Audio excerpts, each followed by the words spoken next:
Hey guys, it's Russell back, and on today's video, as part of our Bring That Mercedes Back from the Dead series, we're going to talk a little bit about being stranded.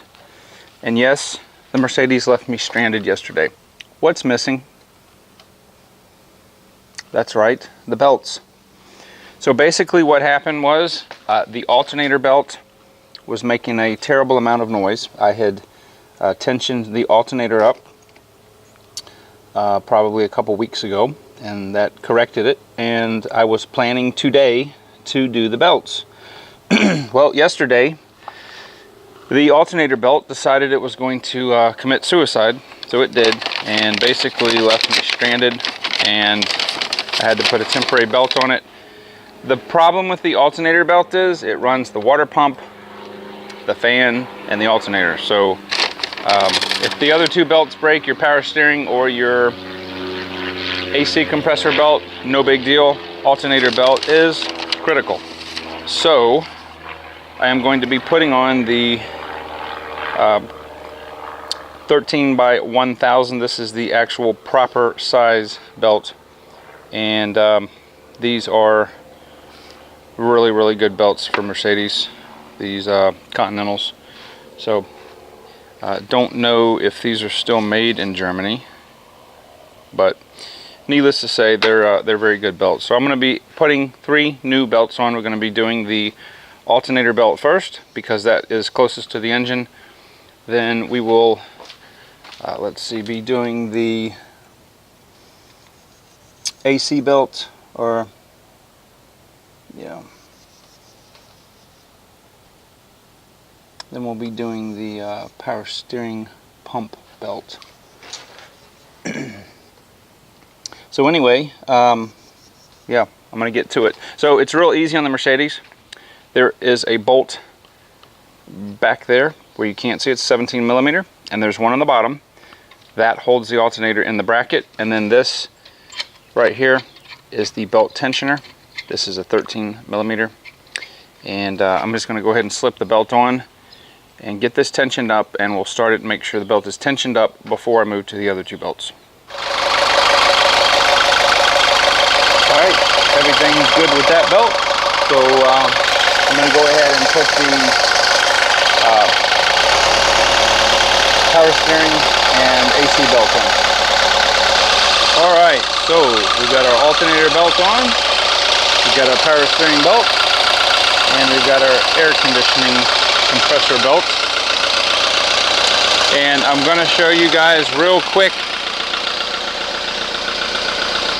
because some people may not know, to adjust the power steering you need to loosen this bolt here. There is a bolt or a nut there, and then another one right down there, so that's 3.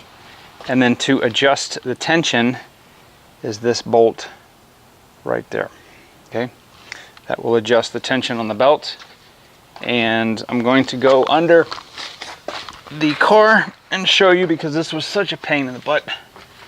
On the AC compressor, you loosen this bolt, you loosen this bolt right here, and there's a bolt right there.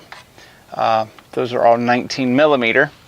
And then to adjust the tension on the AC compressor, it's that little nut right there. Okay, so hopefully these belts will last several more years. I'm going to recheck the tension in a couple hundred miles and just make sure everything's good. The alternator is the one that's the most problematic because of the adjusting screw. You have to make sure that everything, the 2 mount bolts are tight, because this actually doesn't have a lot of tension on it. You can actually turn it. There's nothing that holds it. And it's only going to move the alternator. A lot of people make the mistake of trying to adjust this before they loosen the 2 mount bolts, and it ends up destroying the bolt and or the bracket. So anyway, the moral of the story is, if your gut tells you to change something, go ahead and do it. It caught me. Fortunately, I was able to get a rescue ride, but it took, you know, it was a pain in the butt. So with that being said, just make sure the most critical belt is the alternator water pump fan belt. Anyway, guys, I hope this is helpful. We are going to get back on the hybrid car soap tests. The pump is being rebuilt for the Jetta, and when I get that back, hopefully next week, I'll show you how to install that. And praying that that's, I'm 99% sure it's the problem. Once that car goes back in service, I can get more aggressive. I got to do the motor mounts, transmission mounts, and a whole host of other stuff. I've got some really good stuff coming to do the paint. We're going to wet sand this paint. I'm going to remove these pinstripes and we'll redo that later, but going to wet sand the car, and then we're going to be buffing it. We're not going to use the Rupes. We're going to use something more aggressive, but I hope it'll turn out good. I think it will. Anyway, thank you very much for your subscribership. If you haven't subscribed, please do so. Hit that bell next to it. You'll be notified the second I upload new content, and I will see you guys on the next video.